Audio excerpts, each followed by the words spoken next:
Hi there, Elevated Planet community. This is John Drew from Elevated Planet, and today I'm with Aiobhinn Murray. Hi there, Aiobhinn. How are you doing? I'm brilliant. Thanks, John. How are you? Fantastic. Thank you. I am. And I've been looking forward to this conversation ever since we did our first In Conversation With episode going back a few months ago. I've been fascinated because I know that the reason we said that we were going to do this was because you started giving us some information there about the shadow aspects, which are important to know, albeit, as we've discussed, it's like an energy thing as well to be aware of how to handle that.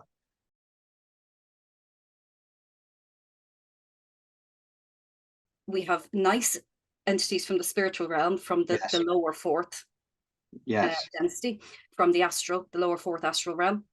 And we have not so nice ones. And with the same with our off planet brothers and sisters, we have some very helpful ones. And so, some who have their own agendas as well.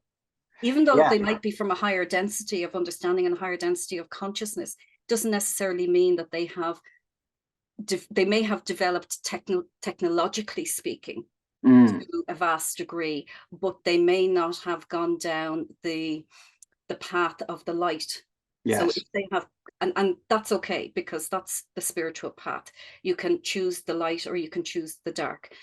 But if they've gone down the dark path, then their soul is going to see that through until they come to a point where they can't go any further. Say when they get to the sixth density, where they can't go any further in their growth, so they have to reintegrate again and maybe go down the light path, because if they want to get to the higher densities, they have to do that. But Source then has had that experience, had that contrast, and that's what the all and the one wants from this. Yes. is to have as many different experiences as possible.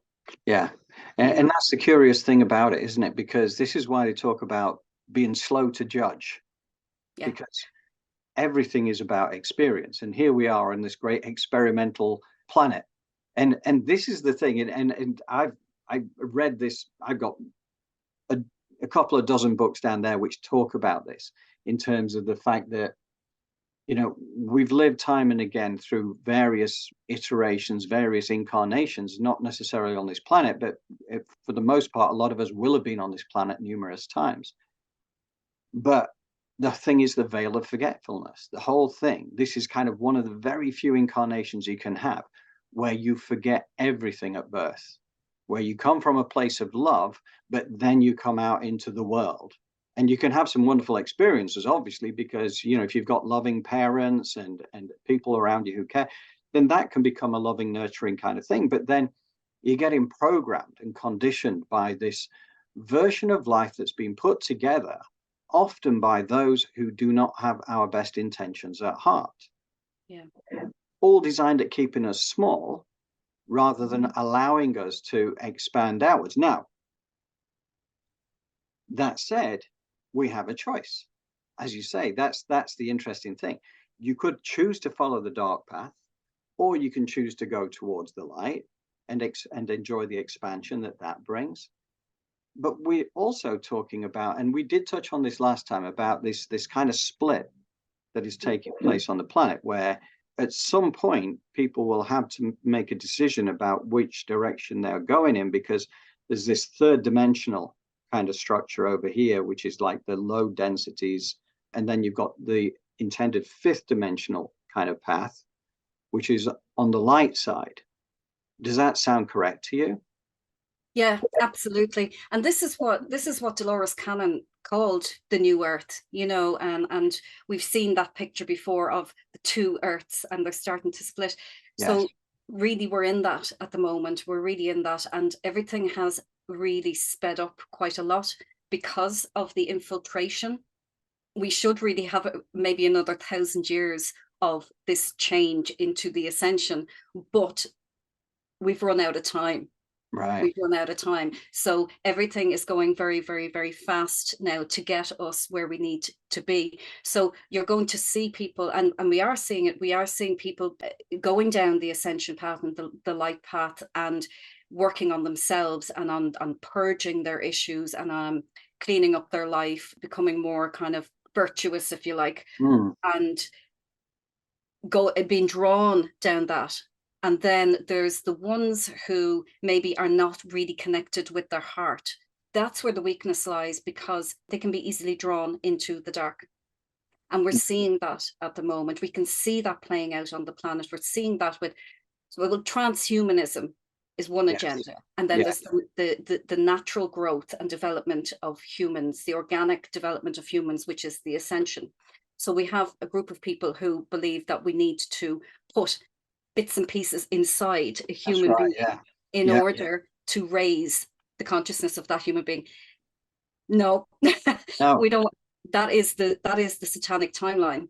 That is the timeline. And then we're seeing the beginning of that, and we're seeing the satanic aspect of that with the children.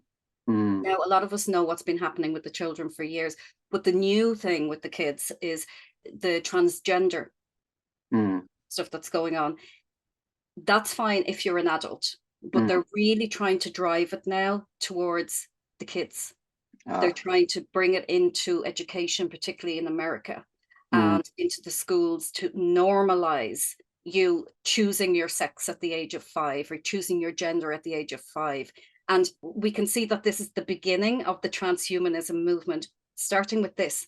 So if you condition people at this level to start changing their physical form, and you get them into that mindset that this is normal and this is okay, particularly if you're targeting the little ones, because then they're growing up thinking this is completely normal. Allow them to grow up and become teenagers and beyond, and let them make their own decisions then. But don't start enforcing it on the little ones now, as we are seeing happening with parents. You know, I mean, it's so dark. Yes. And these people think that they're very righteous. Yes. Do you know? And this is where it's so insidious. And when you stand back and you watch it and you think, wow, this is so slick. It is incredible. And this is one of the things that, I mean, I've certainly read about, is that another antichrist on the way, which, you know, like is already out there, but invisible at this point in time, if you like, to us. In terms of a lot of the darker energies out there, they're not the people that you know about already. Typically, they tend to be the ones who are in the shadows, and that's deliberately in the shadows, pulling the strings from wherever they are, and they're enormously powerful because they do understand exactly how to play this game, way more than us, like in the mainstream, or, you know, just so like junior spiritual kind of thing. I mean, you, thankfully, you've got your finger on the pulse of what is going on, and it's important. So you get to see it. But yeah, it's this idea of, because what I read, I mean, and again, this is coming back to the Dolores Cannon stuff, and this is through various channeled work over many decades. And Dolores herself, basically, she passed away in 2014. So this is not new information. But the new Antichrist, the whole principle was that you would be each have a mark. You would have a mark, which would be a series of numbers. Which would be, you know, like on the forehead. If you're very important, then you're on the forehead. So wherever you go, you can just be read immediately. And you can't see the mark. It's not like a tattoo. It's only a machine that can read this. Or it could be on the back of your hand or on your arm. I think it's something like that. And the whole principle is that you'll be able to go to a grocery store and you don't even need to have a card. You don't need to have anything. All they'll do is they'll read your number and straight away it's paid for. And then there's going to be this wonderful world that is built around this. But the word was that this builds up so much popularity because of the young generation who have been brought into this and support it because of the way they've been groomed to believe. Yes, and groomed, that's the right word, groomed. Yeah, absolutely. And that's more of the division taking place. This is how insidious it is. I mean, the dark does not mind waiting for generation upon generation down the line. So this is how important it is to be aware of this stuff that's going on around you, and not by default be sucked into it. Do your research, but do your own inner work as well, so you're not getting triggered. That's an enormously powerful point as well, because this is, as I understand it, like for spiritual growth and things, you know, the temptation is to say, okay, right, I'm going to go out and heal the world, right? Whereas in reality, what you have to do is heal yourself. Yeah. right? To be as good as you can be, so that you can live with that degree of joy and fearlessness and all the rest of it, so that you can then be a beacon for those around you, you know, positive energy. And yes, you can tell your truth. Absolutely, you can tell your truth, but you don't impose it on people, because again, it has to be up to the individual to make their own decision. It's a free will planet. Now, obviously, the darker forces out there are actually doing the grooming of society to try and get things the way they want it. But the truth of it is that we have to go within and access that to realize our true power. And the fact is, we don't need to be drawn into this. Yeah, and if something feels off with you, there's a reason why it feels off. So look into it deeper, look into it more.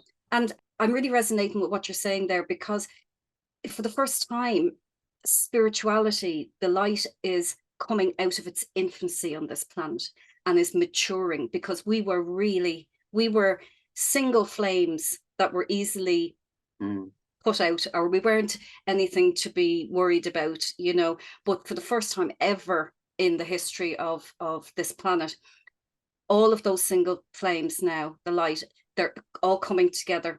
And we're seeing the communities, the light communities coming together, and we're forming a massive force, something really to be reckoned with. And that's never happened before. And because we're coming out of this juvenile way of looking at spirituality, it's all love and fluffy bunnies and all that stuff, we're actually stepping into our warrior aspects now, as well as our love and healing and that.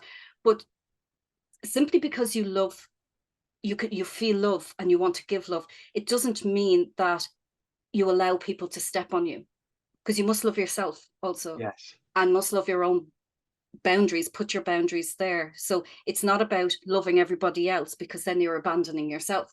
Yes. You're abandoning your own needs. So you must also find a balance with loving yourself and saying, you know what, that's not for me, and I don't partake in that, and being okay with that. Because we're not at that point in our growth anymore where we can just, oh, it's all love and light and it's all for the highest good. It's like, well, you know what, we came here for a job.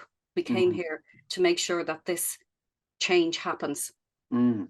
Because it's gone way too far. Yes. And we've been working up, every lifetime has been working up to this one that we're in now. I know. You know, so this is the big one. This is it's a privilege to be here now, because we are, and again, this is kind of the bizarre thing, because I think that we're going to be in for a very rough ride for these next few years.